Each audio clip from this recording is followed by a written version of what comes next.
My 26th birthday revelation asterisk. I never imagined my 26th birthday dinner would turn my world upside down. We were at a restaurant he chose, not even one I particularly liked, but I didn't mind. I was just relieved he remembered my birthday this time. My closest friends, Sarah and Mia, were there too, and everything felt ordinary at first. We ordered drinks, shared appetizers, and laughed like it was any other celebration. But then I noticed him, Ethan, slipping away to the restroom every 15 minutes. During one of those moments, Sarah's face changed as she glanced at her phone. She showed something to Mia, and they both went still, their eyes wide. When I asked what was going on, Sarah brushed it off, saying it was just some silly online gossip, and tucked her phone away quickly. Ethan returned, flashing a grin, leaning in to kiss my forehead, asking why we all looked so tense. I covered, saying we were just debating dessert options. He chuckled, urging me to pick whatever I wanted since it was my big day, sweetheart. He was all over me that night, arm around my shoulders, snapping selfies for his social media, captioning them with things like birthday queen and my everything with heart emojis. Driving back to his place later, Sarah's reaction gnawed at me. So did Ethan's recent behavior, distant, always glued to his phone, flaking on plans at the last second. Ethan's family had hit hard times when his dad lost his job last year. My father, who runs a logistics company, gave Ethan a job, paying him far more than he deserved, all because he thought Ethan made me happy. Dad even covered Ethan's rent when he couldn't make ends meet for nearly a year. When we got to his apartment, Ethan said he had a special birthday surprise for me. I told him I was exhausted. He got irritated, saying he'd gone all out for my birthday and I was acting ungrateful. I waited until he was asleep, then texted Sarah, "Send me what you saw." Her reply came hesitantly, with dots appearing and vanishing before she finally wrote, "Asterisk, are you sure?" "It's bad," I insisted. "Just send it." The link arrived and my hands trembled as I clicked it. It was Ethan's secret TikTok account, one he swore he didn't have because he thought TikTok was dumb and childish. There was a series called Messing with My Girlfriend's Crew asterisk with 6 videos. The latest had my face in the thumbnail, a red X slashed across it. I hit play, my pulse hammering. Ethan's voice filled the silence. "And here's my girlfriend. Yeah, I'm miserable. She's overweight, unattractive, and clueless. I'm only with her because her dad's bankrolling me." The video was from our beach trip last month. I'd been so nervous about wearing a swimsuit, but Ethan had reassured me, saying I looked stunning, taking photos and praising my courage. Now those same photos were being used to mock me online. The comments were brutal. His friends laughing, one writing, "Dude, ditch that cow," with Ethan liking the comment. Hundreds of similar remarks followed, and he'd responded to them all, joking and agreeing. The video had 50,000 views. 50,000 people had seen him tear me apart. I glanced at Ethan, sleeping soundly beside me. The same man who'd told me he loved me just hours earlier, who'd spent 3 years convincing me he cared, who'd taken my family's generosity and twisted it into this betrayal. I grabbed his phone and found everything. Group chats with his friends ridiculing me, active profiles on dating apps. Ethan lived in an apartment my dad owned, drove a car my dad helped him buy, had a job because of my dad, all because I'd vouched for him. I could have woken him up, screamed, thrown his phone at him.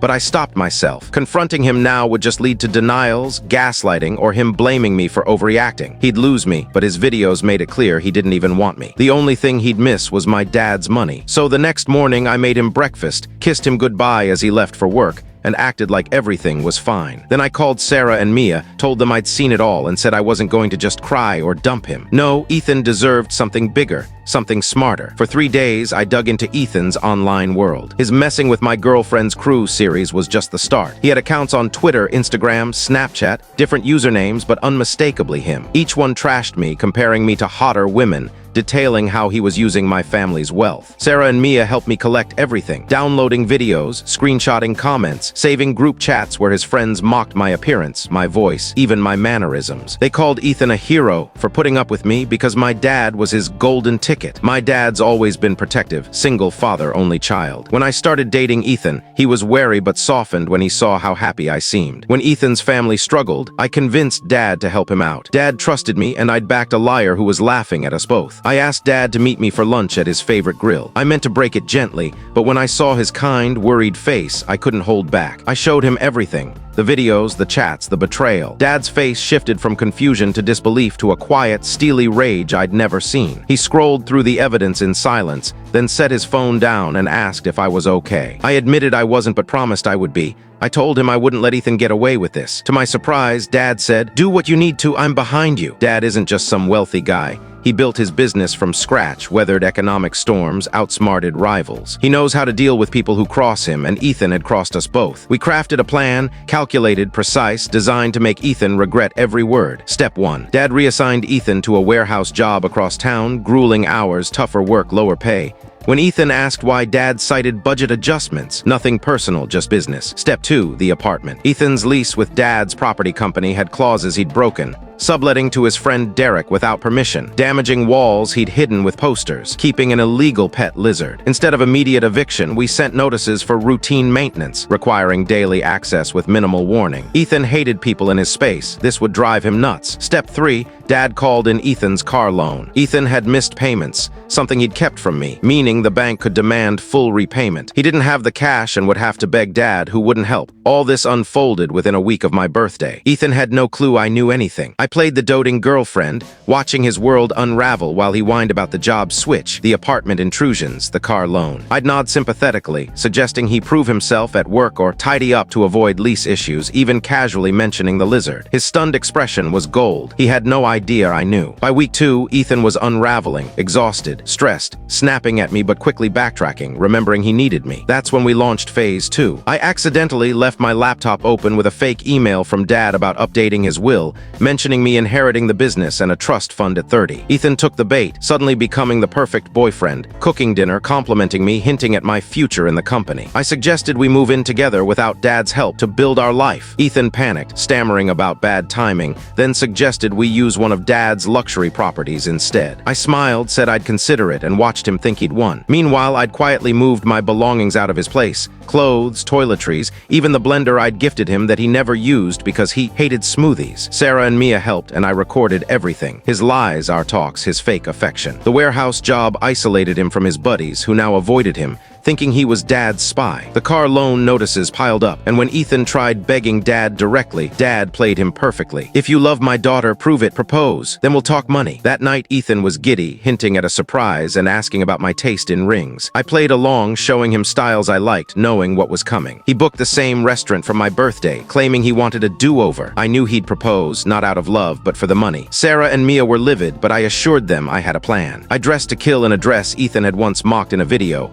arrived at dinner looking untouchable. Ethan was nervous, fidgeting with his jacket pocket, ordering champagne, reminiscing about our memories. I sat there thinking of his cruel words, calling me a burden, a joke, a means to an end. When dessert came, he dropped to one knee, opened a cheap ring box, and poured out a speech about loving me forever. I let him finish, then said, "No." His face collapsed. He laughed, thinking I was kidding. I repeated, "No," louder. He wanted to talk privately. I refused. I pulled out my phone, played his TikTok video at full volume. "Here's my girlfriend. I'm miserable. She's heavy, hideous, and oblivious. I'm only with her for her dad's cash." The restaurant went quiet. Ethan's face drained, then flushed. He reached for my phone. I pulled it back, telling him never to touch me again. I laid it all out, every video, every message, every lie. I'd moved out, taken everything, and he'd lost his golden ticket. He stormed out, leaving me with the bill and the ring. I paid, walked out, and felt free. He blew up my phone that night, angry texts, voicemails, threats. I blocked him everywhere. He tried notes at my apartment, calls to Dad's office, even my old school email. I shut it all down. Sarah and Mia wanted to celebrate, but I just wanted to wash him off me. I spent hours deleting his digital footprint from my life,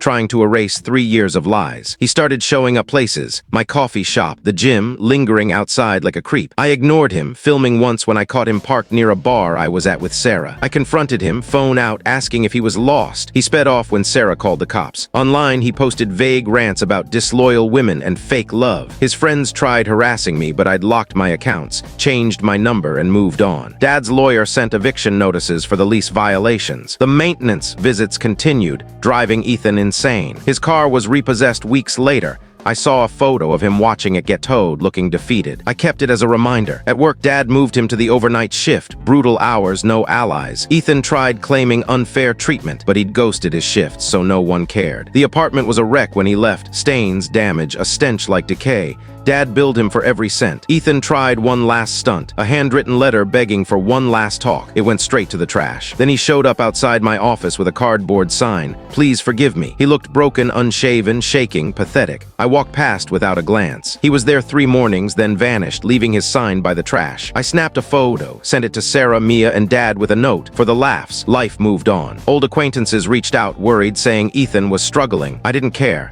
His friend Derek sent a long message about Ethan needing closure. I blocked him mid-sentence. The warehouse reported Ethan stopped showing up, leaving behind a locker of trash and old photos of us. I told them to toss it. By my next birthday, Ethan was a ghost. I passed our old restaurant, saw his old car, someone else's now, and felt nothing. I wore that too much dress to dinner with Dad, Sarah, and Mia, laughing until I couldn't breathe. I was done being his victim. If he's out there whining about how I ruined him, let him.